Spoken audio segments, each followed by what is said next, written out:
Ang sabi po sa ating matinding balita ngayon dito ay expert states real reason why Goldman Sachs dumped its XRP ETFs. Yan, isa po itong balita na muling yumanig dito sa mundo ng cryptocurrency at nagdulot ng kaba sa maraming mga retail investors.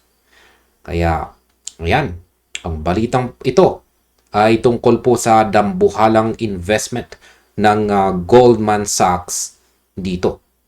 Kung saan ay tuluyan na po silang lumabas o nag-exit sa kanilang $154 million XRP ETF position. Sa loob ng ilang buwan, ang Goldman Sachs ang kinikilalang largest institutional holder ng spot XRP ETFs. Kaya naman nang lumabas po ang balitang wala na silang hawak, marami ang agad na nag-isip na bearish na ba ang Goldman kay XRP? May alam ba silang hindi natin alam? Hindi lang sa XRP ang kanilang binitawan. Pati ang kanilang Solana position ay winakasan at binawasan din ang kanilang holdings sa Bitcoin at Ethereum. Pero bago po tayo mag-panic sell at maniwala sa mga doom and gloom na headlines, kailangan po nating tingnan ang mas malalim na katotohanan.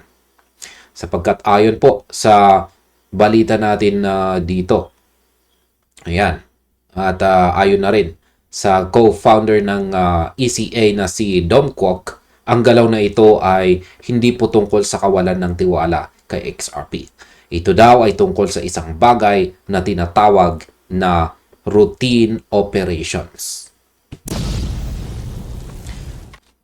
Yan, simulan po natin sa trading desk laban sa investment conviction. Yan po yung actual na post dito ni Dom Kwok.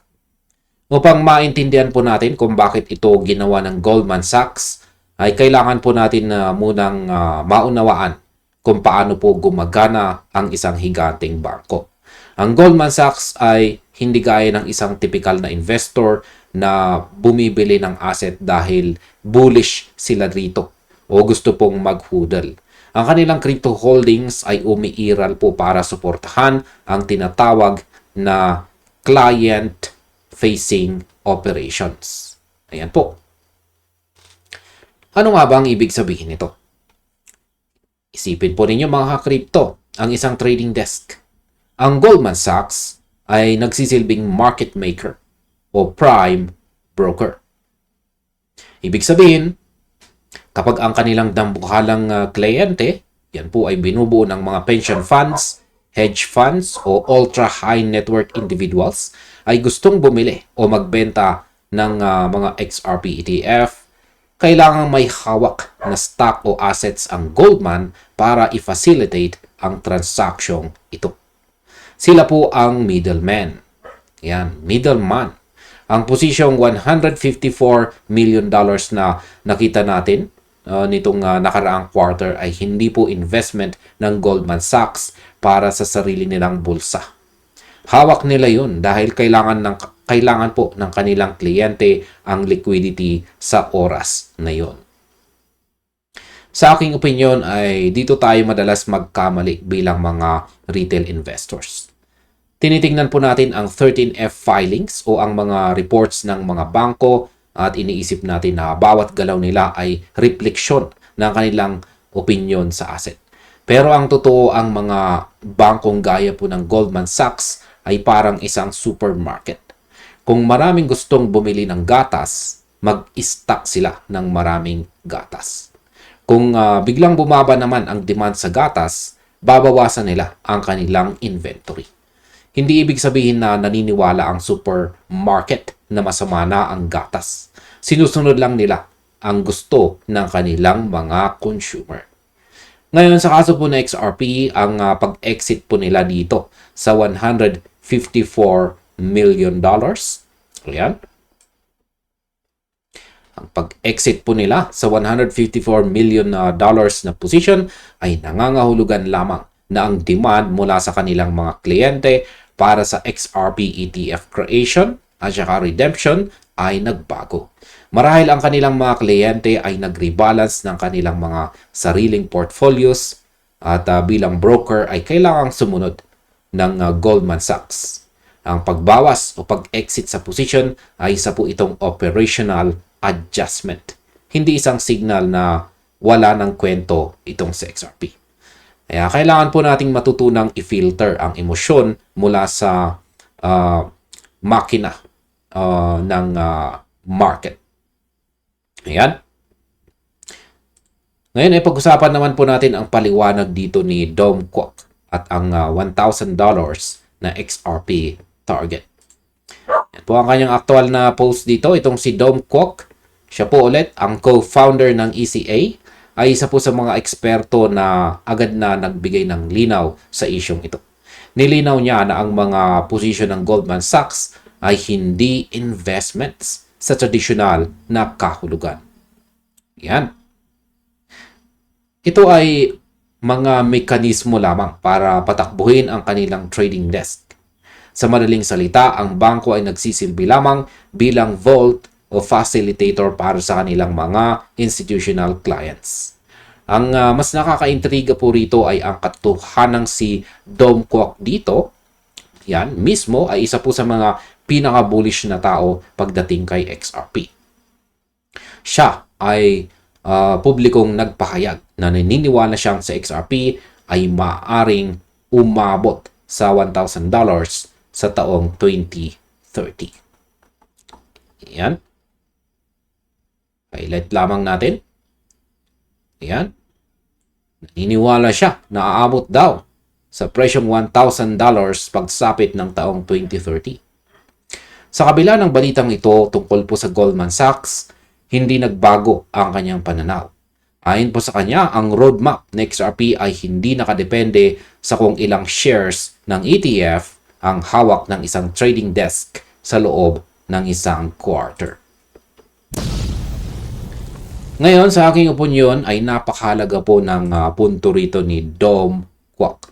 Kung ang isang taong may sapat na kaalaman sa institutional finance ay nagsasabing normal rebalancing lamang ito, bakit tayo magpapadala sa FUD o Fear, Uncertainty, and Doubt? Ang pag-exit ng Goldman Sachs ay tila isang headline trap. Madaling gawing nakakatakot na balita ang Goldman dumps XRP. Pero ang mas mahirap at mas importanteng balita ay ang pag-unawa sa why. Ayan, bakit? Ang real-world utility ng XRP sa cross-border payments at ang lumalawak na institutional infrastructure ay hindi po nagbabago dahil lang sa isang quarterly filing. Ang $1,000 price target ni Kwok ay nakabase po sa long-term adoption at sa papel ng XRP bilang isang bridge currency sa global finance. Ang trading desk activity ay noise o ingay lamang sa background. Kaya bilang mga investors ay dapat po tayo mag-focus sa signal. Ang patuloy na development ng XRP Ledger at ang pagtanggap ng mga central banks sa teknolohiya ni Ripple. Huwag po nating hayaang burahin ng isang operational update ang ating long-term vision. Yan, pag-usapan naman po natin ang tungkol sa routine rebalancing laban sa investment exit. Ayan. Kailangan pong maging malinaw sa atin ang kaibahan ng dalawang ito. Ang isa pong investment exit ay nangyayari po kapag ang isang firm ay nawalan na ng conviction. Halimbawa, kung ang isang VC firm ay ibinenta ang lahat ng kanilang tokens dahil po sa isang security breach o failure ng project, iyon po ay isang masamang signal. Sa kabilang banda, ang routine rebalancing naman, yan, ay ang routine rebalancing po ng isang trading desk ay sumasalamin naman sa client demand. Kung ang mga institutional na kliyente ng Goldman Sachs ay nag-decide na ilipat ang kanilang kapital mula kay XRP patungo po sa ibang assets gaya po ng AI stocks o gold para sa quarter na ito, kailangang i-liquidate po ng Goldman ang kaukulang halaga ng ETF shares para maibalik ang pera sa mga kliyente. Sa papel o sa 13F filing, magmumukha po itong exit. Pero sa realidad, ito po ay pagsunod lamang sa agos ng pera ng kanilang mga kliyente.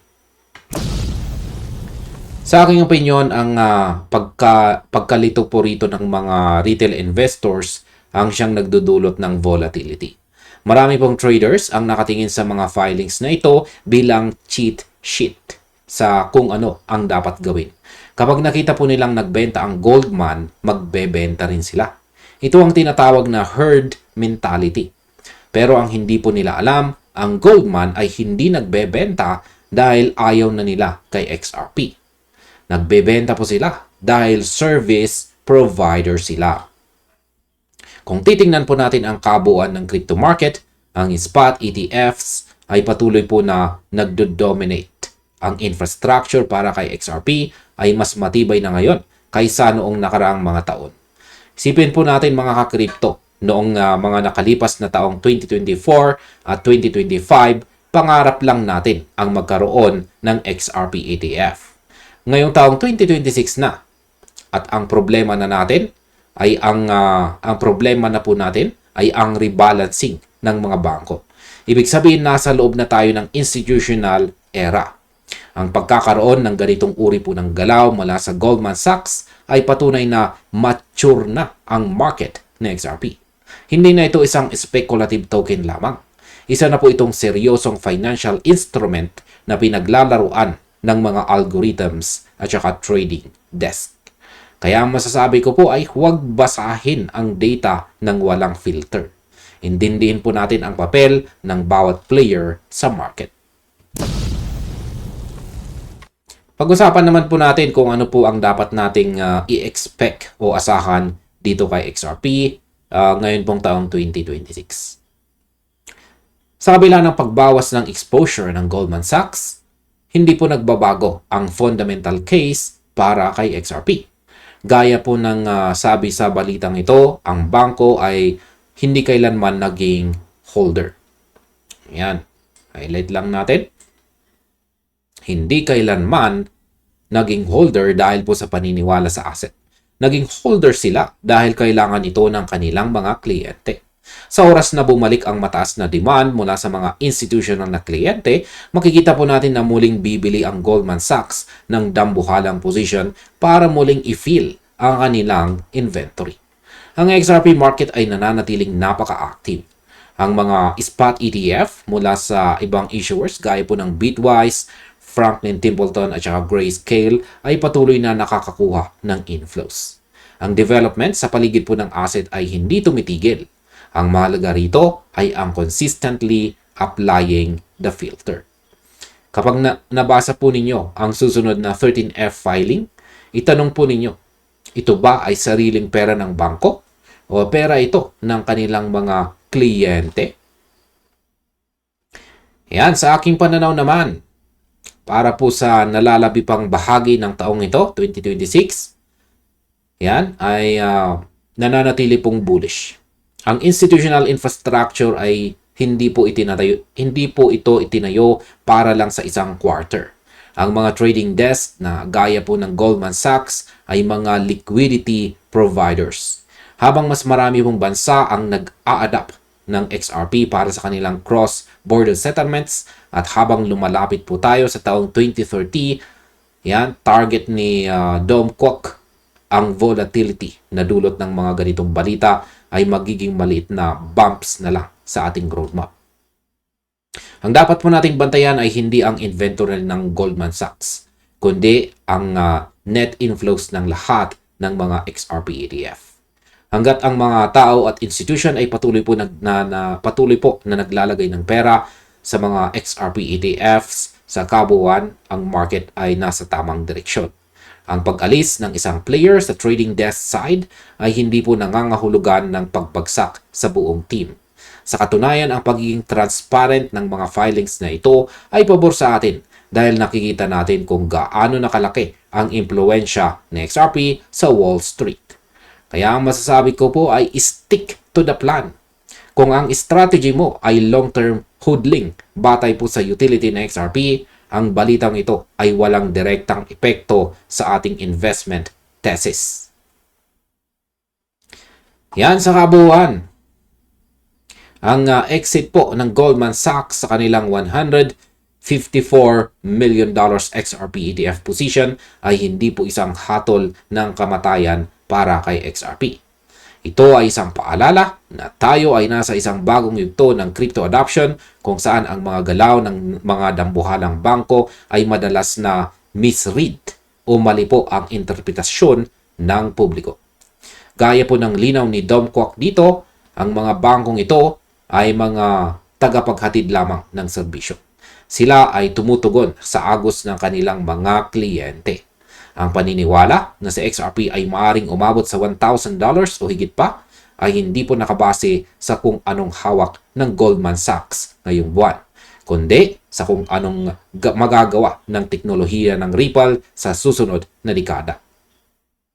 Kaya manatili po tayong mapanuri. Huwag po tayong magpadala sa mga sensationalized headlines at lagi po nating alalahanin ang tunay na dahilan kung bakit tayo pumasok sa market na ito. Ang institutional interest ay patuloy po na lumalago at ang isang rebalance ay bahagi lamang ng malusog na takbo ng global finance. At hanggang dito na lamang po tayo sa video na ito mga crypto. Marami pong salamat sa panonood.